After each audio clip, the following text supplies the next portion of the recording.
Click here if you are unable to view this photo gallery or video on your mobile device. A photograph of San Francisco 49ers great Dwight Clark is placed near the entrance of Grace Cathedral in San Francisco on Wednesday, August 1, 2018. A private memorial service was held for Clark, where many of his former teammates, family and local leaders showed up to pay their respects. Randy Vasquez, Bay Area News Group, San Francisco. Before Dwight Clark died this spring, while he was still well enough to barbecue in the backyard of his Capitola home, he asked Joe Montana, his 49ers teammate with whom he would forever be linked, to speak at his funeral. "My first reaction was to just smack him as hard as I could," Montana said, "but when I looked at him in the eyes, I could tell he was serious. Of course, I graciously accepted." On Wednesday, the Hall of Fame quarterback stood at the lectern at Grace Cathedral in San Francisco and looked out at their former teammates, coaches and staff, all graying or balding now, who were part of the 49ers' legendary run of championships in the 1980s, a legacy that began with the catch in 1981 that won the NFC Championship against the Dallas Cowboys. "The one thing he would always say to me, you know, they don't call it the throw," Montana deadpanned, as laughter from some 200 people attending Clark's memorial service rose up through the towering Gothic cathedral. "So, I will say, yes, that's true, my friend, and I will catch you on the other side. I love you and I miss you and it was a pleasure having you in my life." Perhaps no football player is more defined by a single play than Clark, who died June 4 at age 61 after a 2-year battle with amyotrophic lateral sclerosis that weakened every limb. But on Wednesday, many remembered him for much more than that: his Southern charm, his courage, his loyalty, his humility, his sense of humor.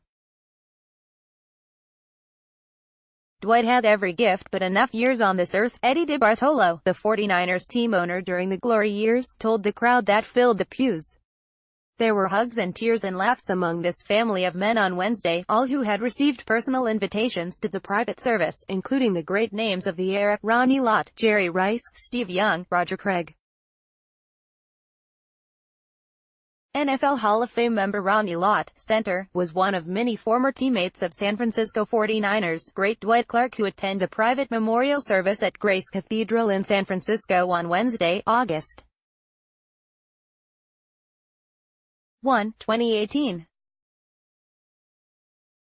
Randy Vasquez, Bay Area News Group. Some of them, including Don Audick and Charles Young, remember every little detail about their contribution to the catch. "For them, it's a badge of honor to have been on the field. I was in the drive that led to the catch," said Audick, whose No. 61 jersey is visible in the famous photo of that moment as Clark pulls in the ball by the fingertips. "I remember the whole essence of the series of plays. In the midst of the service, everyone who had been part of the team was invited to the front of the church, and while the morning trumpet was sung by the cathedral choir, the line of players and coaches and executives extended nearly to the stained glass windows on each side.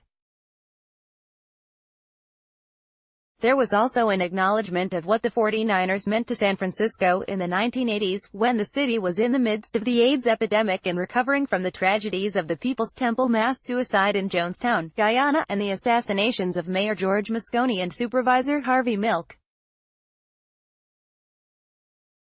We were in a real downer time.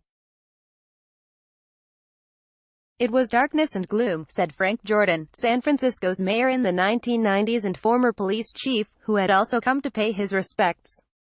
"And all of a sudden came a team. We had something we could look up to. It gave us a burst of euphoria we hadn't seen." With Clark's catch, a leaping, fingertip clutch high in the end zone with 51 seconds left in the game, everyone in San Francisco felt united, exhilarated and 10 feet tall, Jordan said. Clark's widow, Kelly, sat in the front row and other dignitaries filled in, including former general manager Carmen Policy, current 49ers CEO Jed York, NFL Commissioner Roger Goodell, former San Francisco Mayor Willie Brown and San Francisco Rep. Nancy Pelosi. Kelly Radzikowski, left, the wife of San Francisco 49ers great Dwight Clark, exits Grace Cathedral in San Francisco on Wednesday, August 1, 2018. A private memorial service was held for Clark, which was attended by his family, former teammates and some local leaders. Randy Vasquez, Bay Area News Group. Some of the stories shared from the lectern, or in smaller gatherings outside, had the feel of a lively locker room. The players called Clark Hercules for his rugged good looks, or Tarzan for his animated yells after games.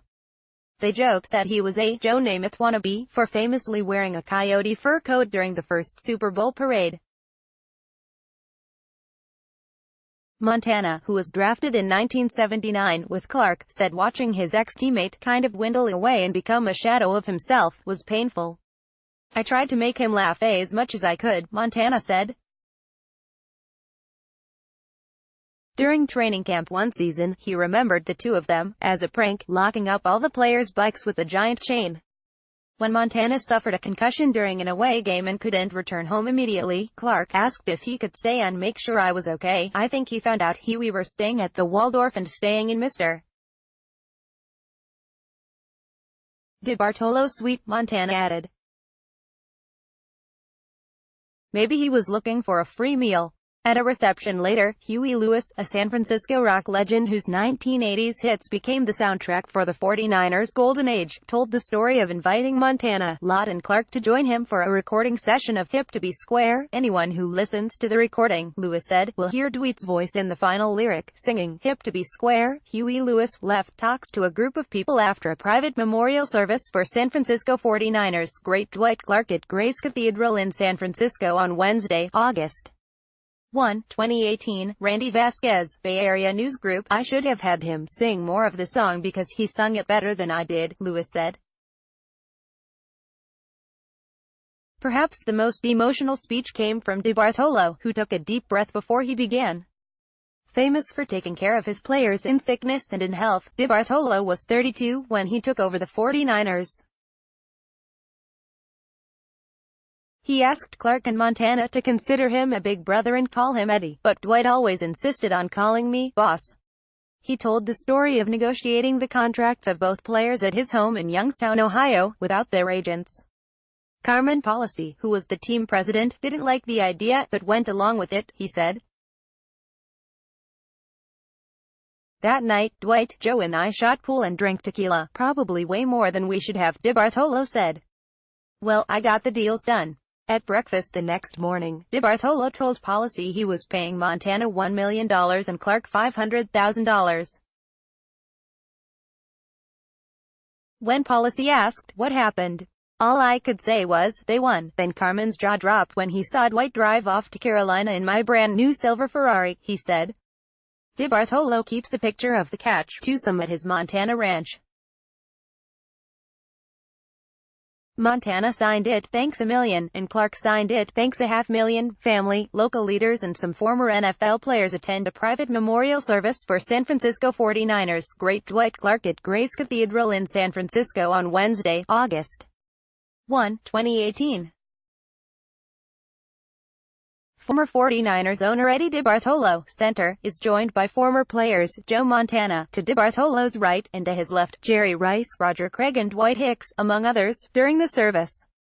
Randy Vasquez, Bay Area News Group. At the ranch, DeBartolo set up the actual Candlestick Park goalpost that backdropped the catch. As Clark's life neared its end, DeBartolo invited Clark's closest teammates and friends to gather with him at the ranch and share memories.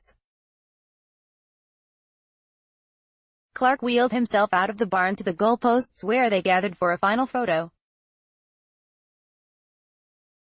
His ashes are buried there now, several feet from the goalposts. About the location where he had made his famous play, a headstone marks the spot with an inscription that reads, "The dynasty began with you. I'm so thankful I have so many moments he left me to cherish," DeBartolo said. "How many of us can say that our best moments were as magnificent as his? Although Clark left all of us way too soon," DeBartolo ended, "I know that Dwight was ready to soar again. This time he touched the heavens."